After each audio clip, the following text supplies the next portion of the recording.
Hi, I'm Blake Angelos from Yamaha Corporation of America, and I'm here today on GearWire to show you the brand new Motif XF keyboard. Another thing that we want to do with the Motif is provide you things to help you realize your music. So in the voice mode, for example, when I use a category search function with this button right here, I can search by voice category: pianos, keyboards, strings, drum sets, and so on. When I move to my performance mode, it's set up as musical styles. So I have rock, R&B, there's country types of things, electronica, jazz, all sorts of stuff. And these are designed to provide kind of a springboard for you to create your own music. So as I move through here, I found one that I particularly like. You notice it's following the chords in my left hand. So I have 5 different arpeggio types in here that if I want to go to some sort of a bridge, a B section maybe, I can select one of those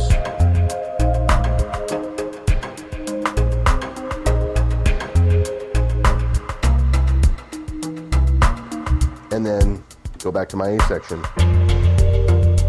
So now that's all fine if I can just play it like that, but let's say I want to actually track that. I want to record those into individual tracks. One of the coolest things is the direct performance record feature of the Motif.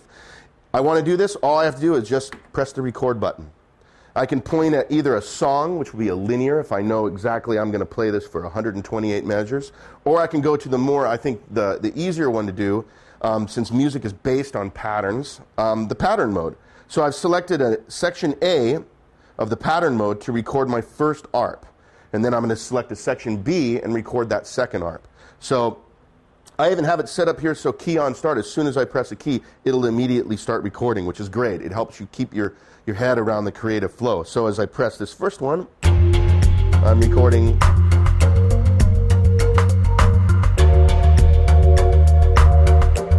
And here it's going to stop at measure 4. So now I want to record my bridge section, which was this.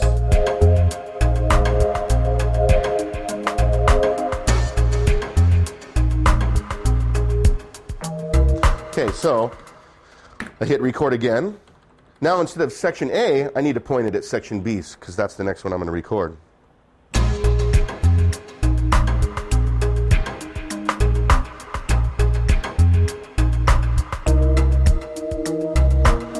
And it stops. So now, I'm still in this performance mode. This is where I'm trying out ideas. Now when I want to start editing and maybe add additional tracks, I just press the pattern mode, and sure enough, my A and B sections are right here. Here's the A section.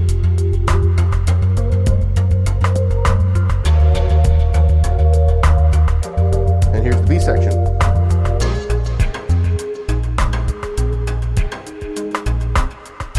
Okay, so now I have my first 4 tracks that I've recorded. Now I'm going to add 2 additional tracks, an electric piano track and a nylon string guitar track.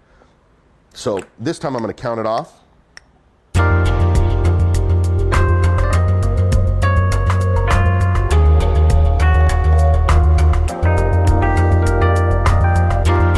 So now I have my new electronic piano track. So I just pressed the record rehearsal mode here, and I'm going to move to another track. I'm not dropping out a record though while I'm doing this because I want to add this additional nylon string guitar track here. So first I'm going to rehearse it before I actually commit to it.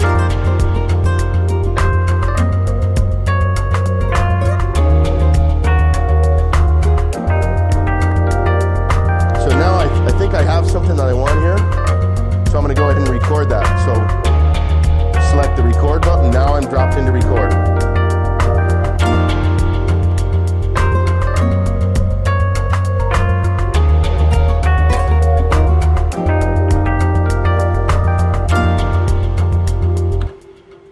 So now I have some tracks in here.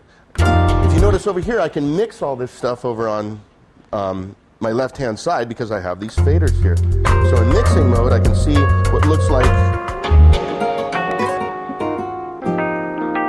a mixing console.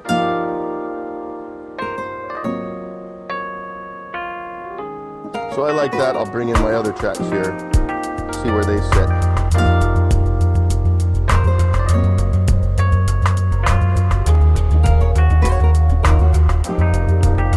So now I'm going to move to my B section. I'll record an additional piano track and guitar track in this one as well.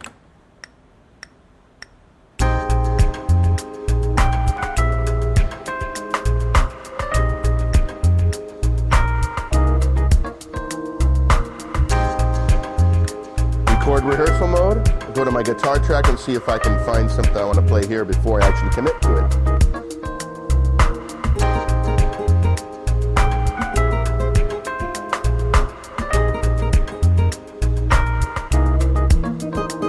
Okay, I like that. So now, take it out of record rehearsal mode. I'll wait until I get to the top here. And here it comes right here.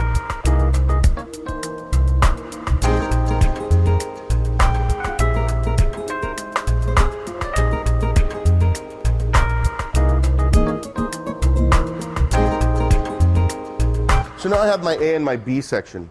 So there's a concept that's called quantization. If you're familiar with sequencers, you know that it's a process that fixes the time of something.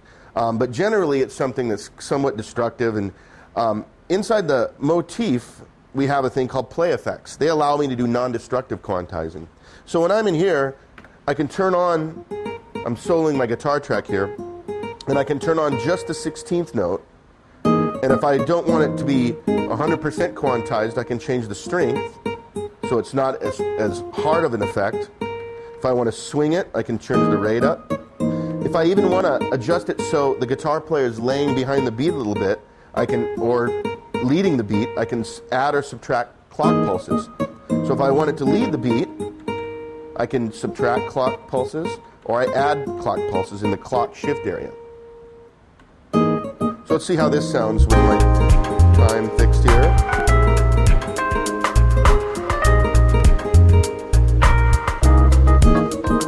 Now if I like that, I can either overdub record it and it writes to the track, or I can go into a job in here, there's a little function called job, and say normalize play effect. And that actually writes that data, all the play effects that I just did, and fixes it to the track. So now it's there for good. So the next thing I want to do here is, I think I want to add some audio to this.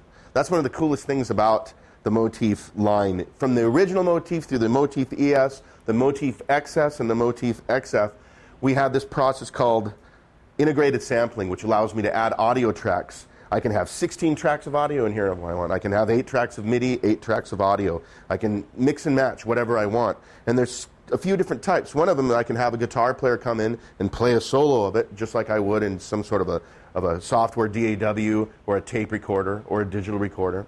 Another one is this cool one that allows me to deal with audio loops pretty effectively. So I'm going to go over here to track 16, and I have a USB flash drive plugged into my keyboard here.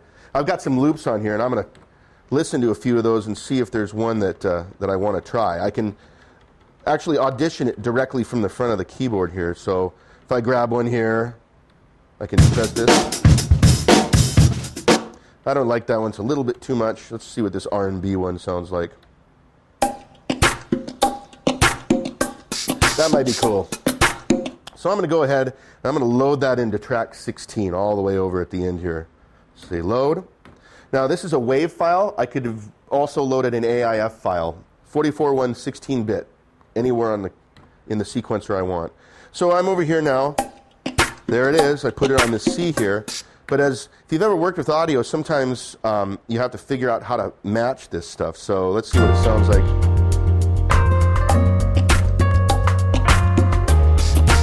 It's pretty close. But you hear as we move on, it starts to drift a little bit. So I'm going to press this integrated sampling button here. And I have some selections here. One of them is slice. So I'm going to take this wave here. Let's make sure I have the right wave here so I can audition it. Yep, that's the one. So now I need to count how long that wave is, how many bars it goes. So we'll count it here. 1, 2, 3. It's going to be 4 measures. It's 4 measures. So I'm going to select the slice mode here.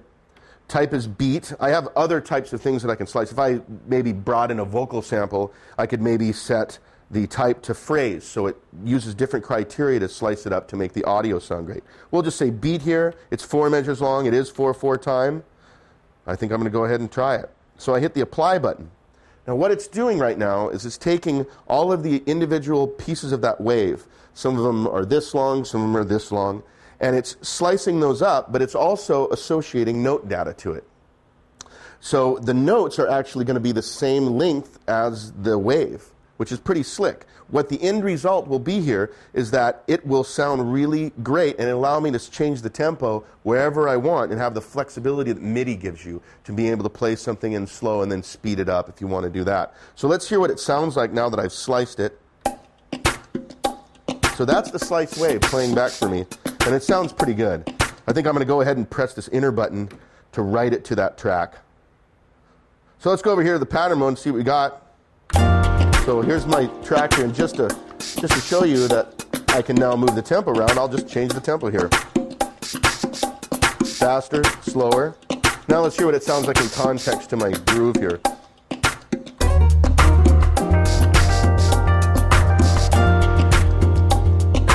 That's pretty cool. That'll work. So in the B section, well, the loop goes away. I want to add that loop too. So I have this little patch button here I'm going to press. Whenever I create music in the pattern mode, it creates little phrases. And these phrases are pretty slick because if I want to just copy one over, I don't actually have to go to some job and say copy this track and figure out what I'm moving. I just look and see that it's phrase number 13 that I'm using on this waveform here. So I'm going to go to the B section. I'll just turn on phrase 13, and it's there. Cool. So here's my A section. Now let's solo this out. Now, I don't want to use this exact wave. I want to do something, maybe edit this wave, maybe add a fill or something. So we have this really cool function called real-time loop remix. And what this allows me to do is I have a set of criteria. I have things like rolls, pitch, fill, and the rolls are numbered 1 through 16, 1 being the most conservative, 16 being the most radical. So I'm going to have something that's kind of right in between. Let's see what a roll 5 sounds like. The types are the same thing. They kind of pick where it's going to play this roll figure, and the best thing is just listen to it and hear what happens here. I also have this interval, so I'm going to change it to every 2 measures it'll do this effect. I don't know if I want to do that all the time, because I can change the interval from 2 measures to 4 measures, up to 8 measures long. So at measure 8, it'll play that fill. But let's try every 2 measures just to hear what it sounds like. Solo out the track, hit apply. So every 2 measures, it's going to play that roll thing. That's a little much, so let's try every 4 measures maybe, and I'll hit it again. The thing that's cool about this is that it's non-destructive, so I can try it out, and until I find something I like, I don't actually have to commit to it. That, I think, is going to sound cool. I'm going to hear it in context first before I actually apply it. So if I don't like that one, I'll try another one here. Let's try this one. Here's a new roll. Okay, let's say I like that. I like that. That's great. I'm going to hit enter, and now it's applied that edit to the track here. Cool. Awesome. It's working good. Okay, the last thing I want to do now, right now I'm in pattern mode, and you can work in pattern mode forever, but until you actually convert it to a song, all you're working with is patterns. And patterns don't have a stop or a start point. They're always moving, they're as long as you play it. And that's not really a song. A song is a linear piece. It's like 1 minute and 43 seconds long. So I'm going to go ahead and create a quick pattern chain here. So I press the chain button, hit record, hit start, and I'm starting with section A here. A,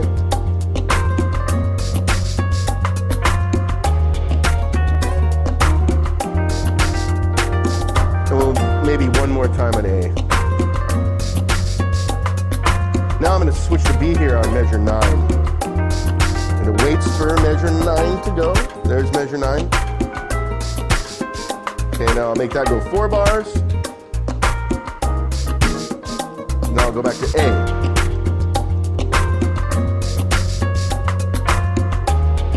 And we'll stop it right. So now I've recorded this pattern chain. Next thing I want to do is take that from the pattern mode and now put it in the song mode, the linear song. So I select the song button, And I'll select a blank spot here. We'll say number 8. And I'm going to go ahead and say convert to song. Enter, go. So now it's taking all those pattern chains and now writing that out as a linear song. So after that happens here, it's almost done here. So now we'll go to the song here, and I hit play. And now I have this written out as a linear song. So let's say I'm collaborating with someone that lives in a different town from me. And now what I want to do is send audio to them over email. So how do I do that? I could obviously record it to something and convert it, but the cool thing about the Motif is that you can record directly to the USB stick that I have right here. So I'm going to go ahead and hit the file button, hit the audio button, and hit the record button. The first thing it's going to ask me to do is name that file. So I'm going to name it 1, 2, 3. And usually when I do this, people see me doing this and they say, well, wait a minute. Can you plug in an ASCII keyboard, just a USB keyboard into this and type this in? Yes, you can. So it's a very cool thing, which I didn't bring my ASCII keyboard today, though. So I'm going to name this 1, 2, 3. Fine. Hit enter to set it. Now I have a level meter in front of me. I can start play here and see that I'm not clipping, and I'm not. So we're going to go ahead and hit enter to start recording. And I'll start playing the song here. So I have it here, 1, 2, 3 wave. And if I want to make sure it's here, I also can play waves directly from here. So let's make sure that that's the one. So I have it here. Now I'm going to take this out of the back of the Motif and go over to my laptop over here. Now I'm going to go over here and I named it 1, 2, 3 wave. I'm going to take that and I'm just going to drag and drop it. Now I happen to be using a Macintosh computer here, but this works the same on Windows as well. And let's just make sure that I am indeed that this is the right wave. Now this is an interesting thing right here. If you'll notice that the sound of the wave that's playing from the computer is playing out of the speakers that the Motif is. Now, so how is that working? Well, that's working because I have a firewire audio card that's an option for the Motif XF called the FW16 right here. So I have this hooked up to my firewire port on my computer here, and guess what? It works just like an audio interface. Pretty cool. So now I'll open up my mail software here. Boom. And I'll say new message. And I'll say Gus is my friend at gus.com. Check it out. Move this over. MP3, drop it in my mail. Make sure it's in my mail. Yes, it is. And there you go. So Gus just got my new thing that I just did. And the only part of the computer in this instance that I used was just to convert it to an MP3. Everything was done on the Motif. And that is a great thing. I love working in a piece of hardware like this that is that flexible.